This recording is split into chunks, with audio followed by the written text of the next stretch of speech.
Hi, buddy. Saki. Hi, buddy. Sakamoto. You're so cute.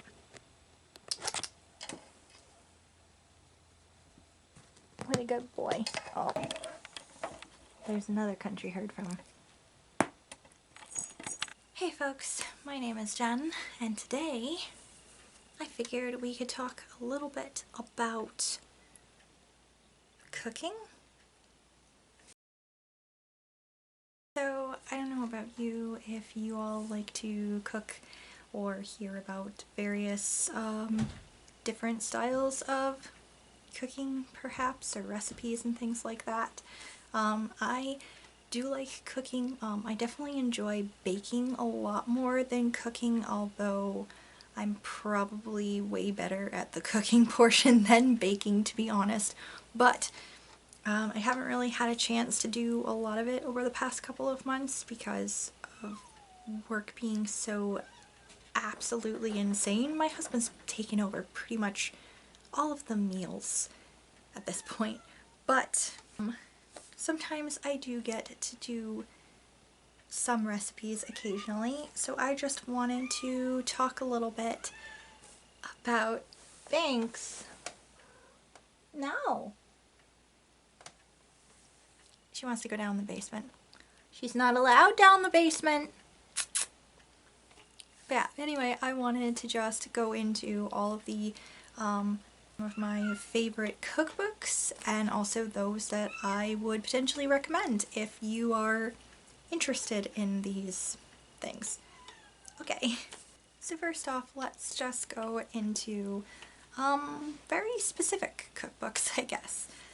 The first of which is called The Complete Book of 400 Soups, and this is written by, or rather the consultant editor is Anne Sheesby.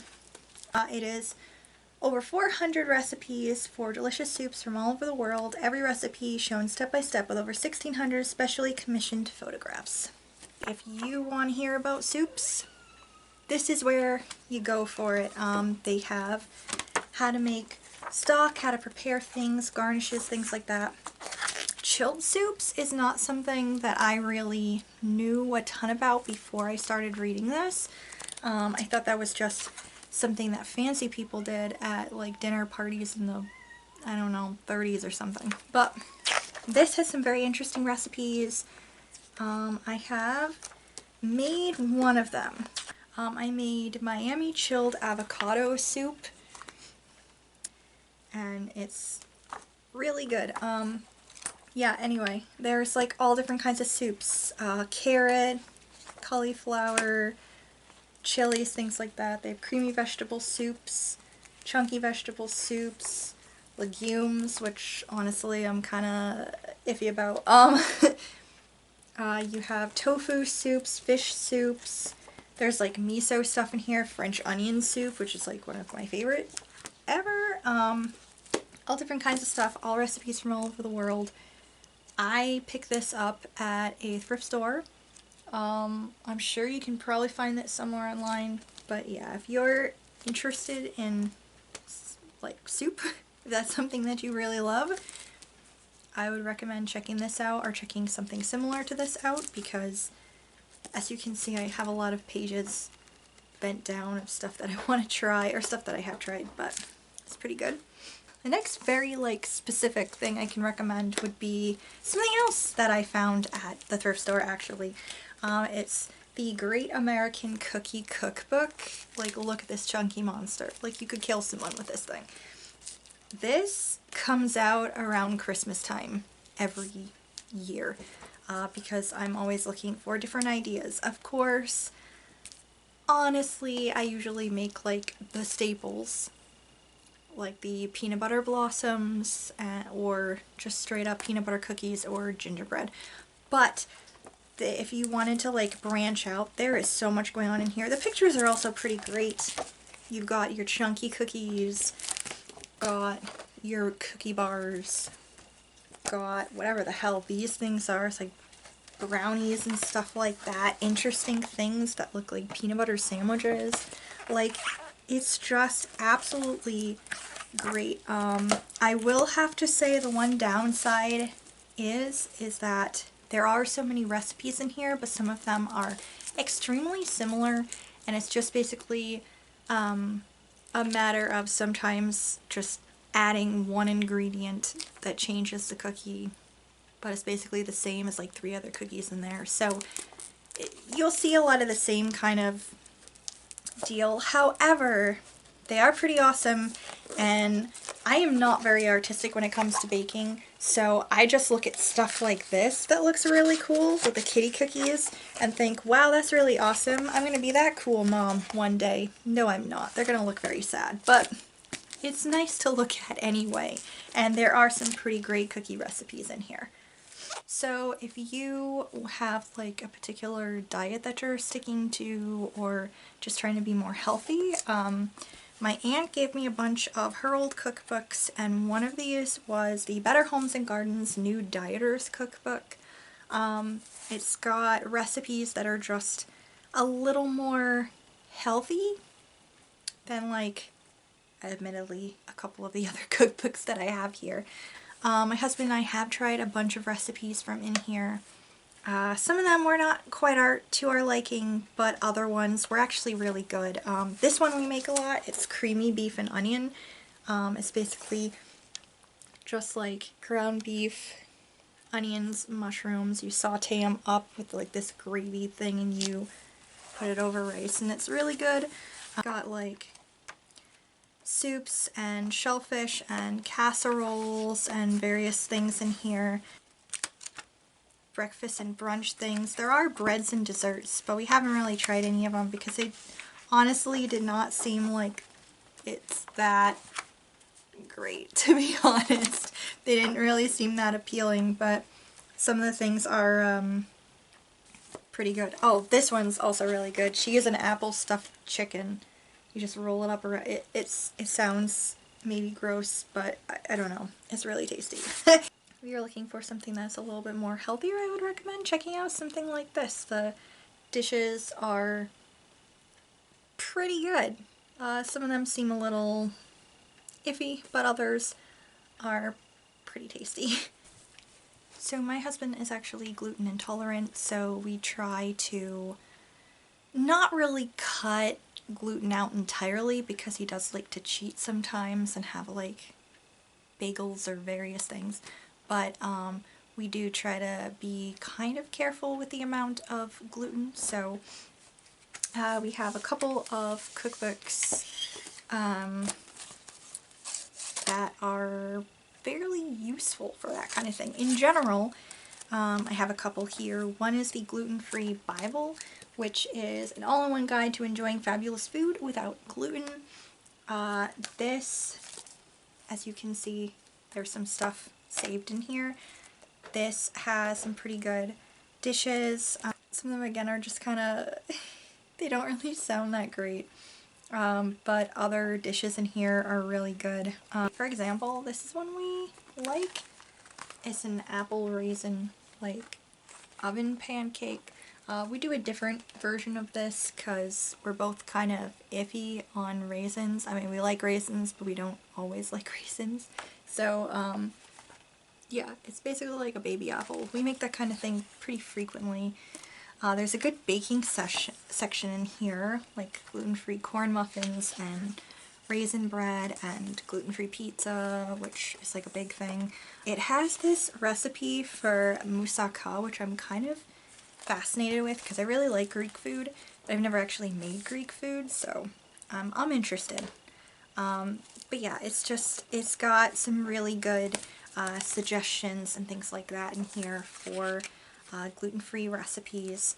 It also has some information in the front about various ways of trying to keep the priciness of it under control, and also suggestions for using various flour blends and things like that. So pretty useful. And then we also have the Cooking Light Gluten-Free Cookbook, which has, again, more similar recipes, pizza, various pasta dishes. One of our favorites from here is chicken tacos with mango avocado salsa. Pretty fucking delicious. We like the pizza in here. Butternut squash soup. It's along the same lines of the other one. It's just more ideas for gluten-free recipes, and again, giving you some advice about stocking like that and talking about gluten-free products. So then my friend gifted us this gluten-free baking book, and this is also extremely useful about identifying hidden gluten foods and talking about gluten-free flours and how to use them. And then it just goes into like the recipes, which are pretty great, and the pictures in here are absolutely wonderful.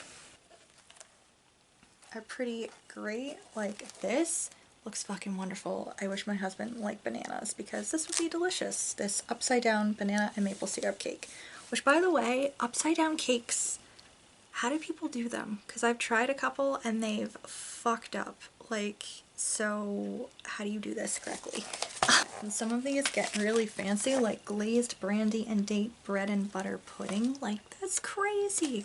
So this is also pretty great, extremely useful if you are trying to cut out gluten, or you are, again, you're gluten intolerant like my husband is, or it's probably also useful for people who are celiac, although that's like a whole other kettle of fish, so don't listen to me recommending you should talk to your doctor or nutritionist or something like that. But it seems like it's pretty much gluten-free entirely, so you're probably okay, but just look into it.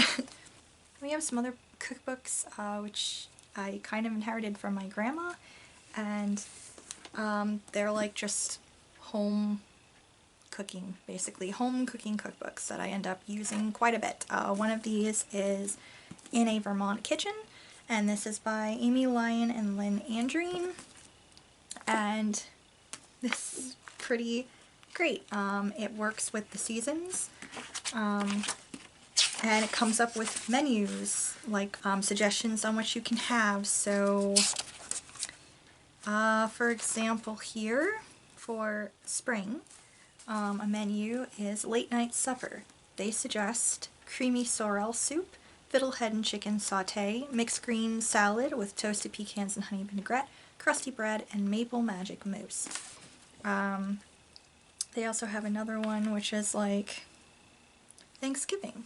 They suggest apple and smoked trout Waldorf salad, herbed roasted turkey with apple walnut stuffing, red skin garlicky mashed potatoes, which are delicious, lobster, mushrooms, green beans, and toasted hazelnuts, apple cranberry conserve, pumpkin chiffon pie with ginger snap and almond crust, and maple pecan pie. So it's like, I like stuff like that has like suggested menus, because, you know, I think a lot of us who are trying their best at adulting, but not always feeling like you're being like an adult, it feels really hard sometimes to come up with a full meal, like with various things involved in it. For example, my husband and I will usually just make one thing. So we'll have like a casserole or a stew, and if we remember, maybe we'll make cornbread or biscuits or something like that. But if we don't remember, then we don't do that, or we think, okay, we're making some form of meat and we're gonna have mashed potatoes or rice with it, and we forget kind of about, oh yeah, we should probably have some kind of vegetable, shouldn't we? That'd probably be a good idea. Like, it's hard to, I think, come up with various, like a full meal plan sometimes. At least that's what we are. We're probably bad adults, but I think that having suggestions like that is extremely useful, especially if you're gonna cook for like more people. Of course, that's not something we really have been doing lately, but I think it's very helpful if you are planning on having friends over, or I don't know, your parents or your in-laws or something, you're gonna have them over for a meal, it's pretty useful to like look at that kind of thing and get ideas about what dishes go good together for like the whole thing. There's some pretty great recipes in here that I've definitely used quite a bit. They go by like type and stuff like that, and this, because it's like Vermont based, there's also like a section for game, even, and like for like lamb and stuff like that. I am definitely not someone that hunts and I'm definitely not someone that likes eating deer, so that section's kind of lost on me a little bit, but I do like the other things. There's a whole section in here just devoted to maple, and has some pretty good dishes in here. It also talks about the grades of maple syrup and how to use them. I think we've made the cottage cheese pancakes in here, and they're pretty great. And there's like a whole section that is dedicated to pumpkin, which is my next favorite section because I'm basic, I guess, and I fucking love pumpkin. It's like my absolute favorite thing to work with. This one I have not made yet because it's very involved, but I really want to make it, and I mentioned it earlier. It is pumpkin chiffon pie with ginger snap and almond crust. Like, I mean, that sounds fucking great. They're pretty great. There's just some pretty great recipes in here. Of course, some of the things, getting it, if you are not in Vermont and you don't have connections with getting maple syrup priced way better than it is in the grocery store, that's a little hard. Or if you don't have access to fiddleheads, for example, you might have a little hard time with some of these recipes, but some of them are just straight up, it's apple, it's maple, it's fish, if you're going fishing, if you have a line on someone who fishes, like that kind of thing. They are very hearty and fresh, delicious recipes. I enjoy it. It makes me feel homesick. I like it. Another one that is pretty great is Marcia Adams' Heirloom Recipes. This is all old-timey recipes. I have tried several of these as well. Pretty freaking great overall. It goes by seasons. So let's look at the spring season. There is the greening of the country. So it goes into like very fresh things like asparagus, which I absolutely hate. So that recipe is kind of not for me, but it goes into like, you know, spring things that you'll have, like rhubarb. So it talks about like ways to use rhubarb. There's pies, there's maple cake, maple stuff like that you can have. And some of these are very old, like it is heirloom recipes. So there's something in here called violet syrup, which I guess you can use violets to make syrup for your pancakes, which I'd never heard of before. Or you could have this thing called Haymaker Switchel, which is apparently a colonial drink, and it sounds absolutely disgusting. I'm still kind of curious about it, just because, hey, people loved this and it really energized them. It's basically like, I guess, like it says here, a 17th century Gatorade. It's cold water, dark brown sugar, cider vinegar, light molasses, and ginger, and all of that sounds like it would be pretty gross together, but people loved it, so I'm a little curious. But it just has really interesting dishes like that, very interesting like recipes with like old kind of ingredients, and then it also talks about where she found these, where she got the recipes from. Yeah, there's all kinds of like really cool recipes in here, and some of them sound super complicated, so I'm a little hesitant to try some of them just because they sound super complicated, but it's also pretty great because I'm all about like, because I really like historical things and old stuff, so old heirloom recipes are pretty fascinating to me. I like trying out things because I like trying to imagine like who ate this? Or maybe this is something that my great-great-grandparents ate and I would know about it because we just don't know things, and I don't know. I like it. It's pretty cool if you're interested in that kind of thing as well. For other like home cooked books, so this one I'm gonna show you. This is not how it's supposed to look. This is just how my copy looks. This was my grandma's most used cookbook. It's absolutely falling apart. It is actually, let me bring up like some form of page so you can see it. There's not really like a good page here. It's Betty Crocker's cookbook.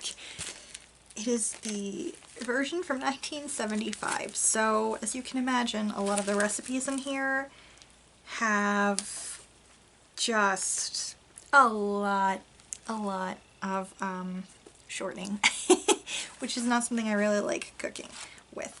But a lot of these are really good. Like there's a reason why people used to make these and consider them staple like recipes. They're just really freaking good, and a lot of them are pretty easy. I use the cookie section a lot during Christmas because they have some pretty great recipes from. This is where my favorite gingerbread recipe is in here that I use like a lot. It's right there, Gingerbread Boys, and it's pretty great. And it also has really interesting like candies and cake stuff, and because this is when people were still making a big deal out of every meal. I particularly love my copy because my grandma has, over the years, she shoved little recipe cards that she found in various places into here. Like she pulled this out of the newspaper.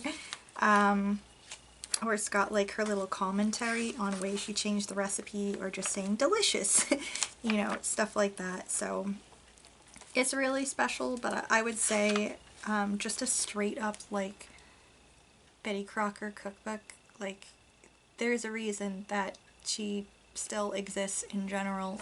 The recipes are pretty good and not too difficult. Some of them are a little involved, but not too bad.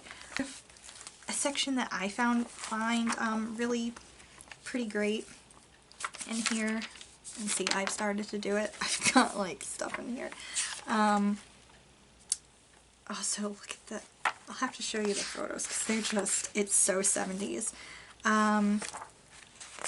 They have a special helps section. And again, here we go. It's menus for every occasion. They have suggestions for holiday dinner, buffet dinner, for a special occasion, a happy birthday dinner, or for example, the boss is coming.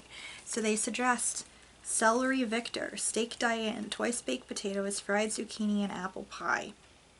Like, I don't know about you, but I only know what 3 of those things are. I have no idea what the hell celery Victor is. It sounds disgusting because I hate celery.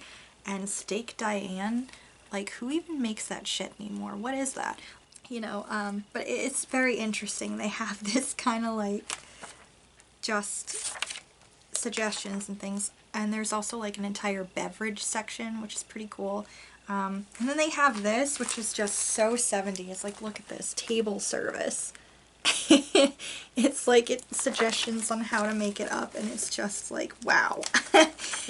just very interesting. But yeah, that's pretty cool, and it has suggestions on how to prep foods, how to freeze different things, and stuff like that. So it's pretty useful overall, and I just feel pretty happy about it because, like, this is my grandma's, and I remember her using this, like, all the time, and, I don't know, but I think overall it's a pretty useful kind of cookbook, especially if you're someone who either doesn't have a lot of time to cook or, maybe isn't really into it as much. Some of the recipes are more involved, but a lot of them are pretty easy. Another like home cooking one that I enjoy is this Better Homes and Gardens. It is picture perfect home cooking. As you can see, I use this a lot since there's a lot of pages turned down in here. It's straight up like the other ones. Soup and stew section, vegetable section, egg and cheese, cakes, stuff like that. For example, pumpkin cake with lemon drizzle is probably my favorite recipe out of this entire book, and it's fucking delicious. And oh, frosted fig bars. If you like fig Newtons, you will probably like these. I will say they're a lot sweeter than fig Newtons though, so maybe cut the sugar in half because it's a lot.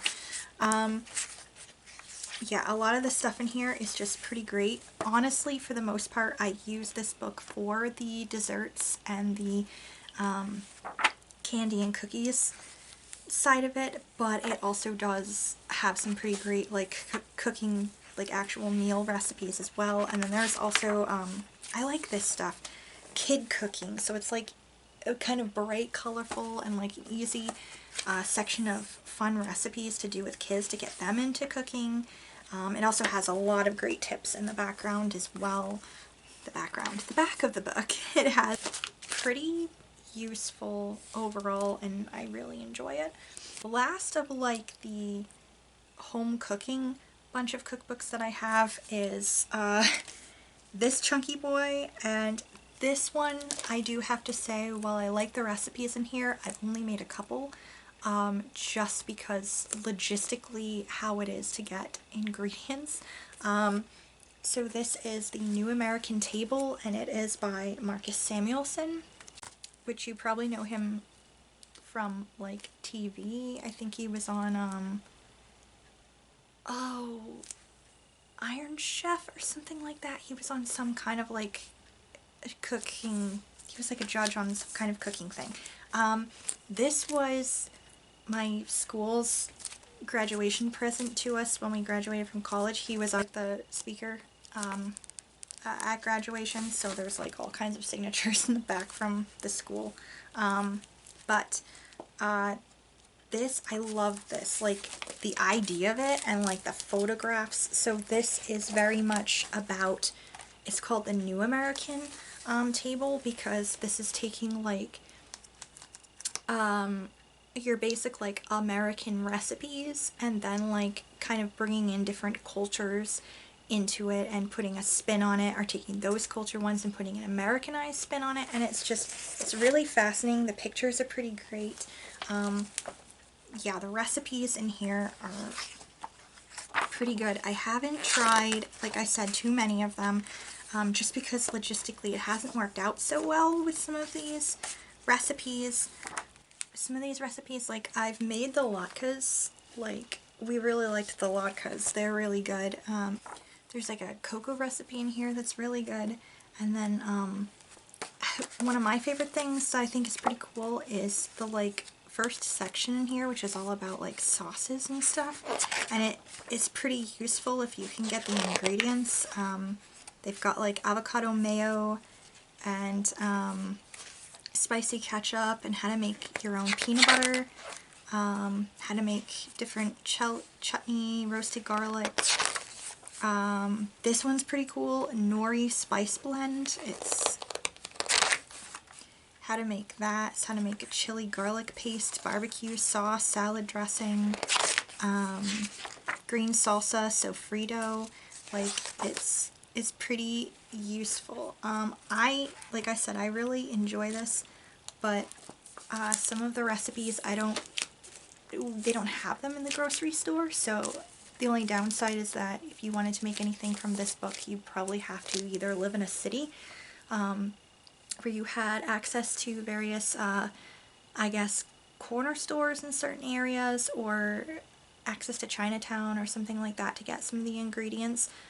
If you don't have that, if you live in like a rural area, or you don't live near a city, or it's, for example, a pandemic and you don't really want to go into Boston to look for all of these things all over Quincy or whatever, you're probably going to have a hard time with some of these. As long as there's stuff that's not like super fresh, you can probably order it online. But some of them, it's like, oh, that's a little hard, or it's a little expensive, like buying a whole vanilla bean. Like, that's just expensive, man. Like, I don't think I can justify spending the money on a vanilla bean. to use for like one recipe. Like a pretty great concept, and the couple of recipes I have tried have been really delicious, and I really want to try more of them. It's just more, I gotta find the ingredients. But I do highly suggest it. Like, he's a very good writer, and the recipes are broken down really easily, so it's not like super difficult or anything. And then the last couple of books I wanted to talk about are more geeky. They're like specific geeky things.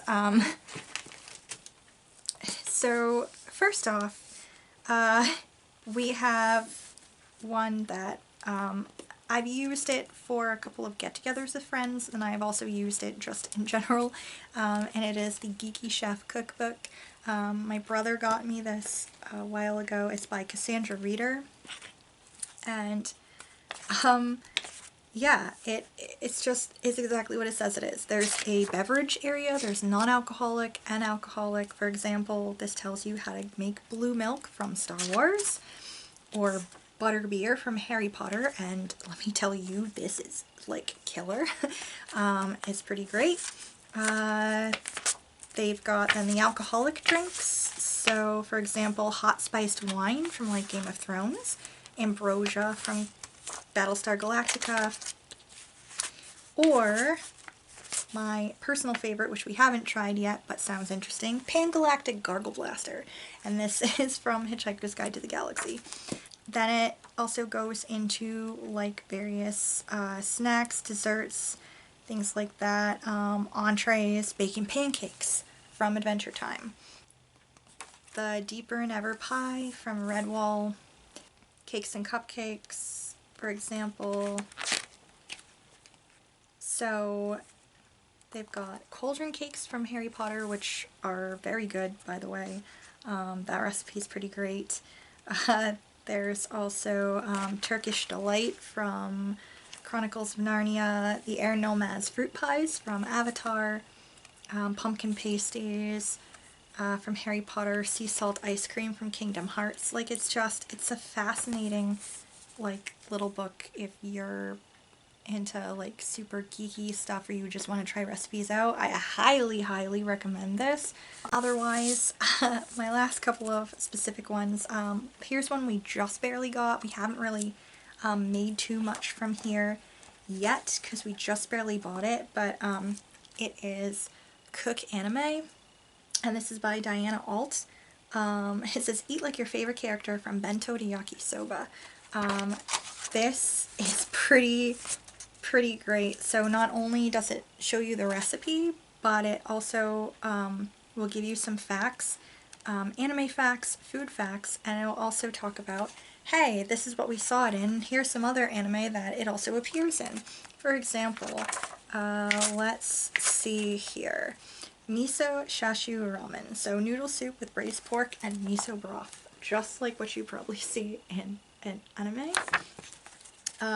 They're calling it from Naruto, but here it says it will also appear in Case Closed, Dragon Ball Super, Space Dandy, Kamen Rider W, Miss Koizumi Loves Ramen Noodles, Ramen Fighter Miki, Urusei Yatsura, Omagami SS, The Idol Master, and Symphogear.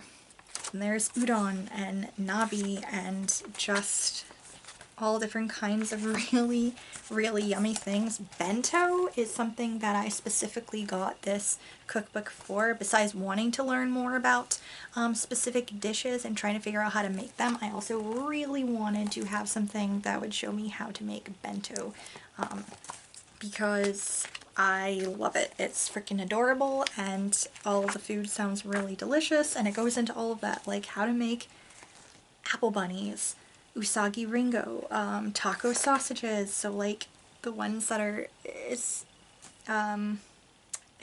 for Taco-san, which is Mr. Octopus.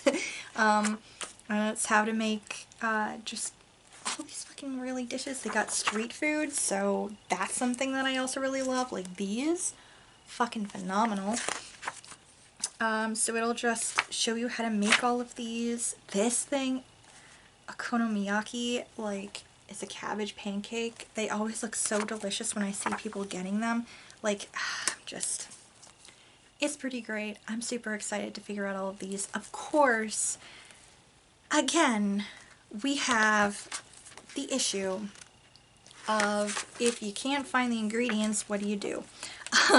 So there's that downside, but it gives you like a recipe index in here, and also the pictures are pretty great. Like that's from Geeky's pancakes, and it'll also tell you a little bit of the anime as well, and it's just, I don't know, it's pretty great.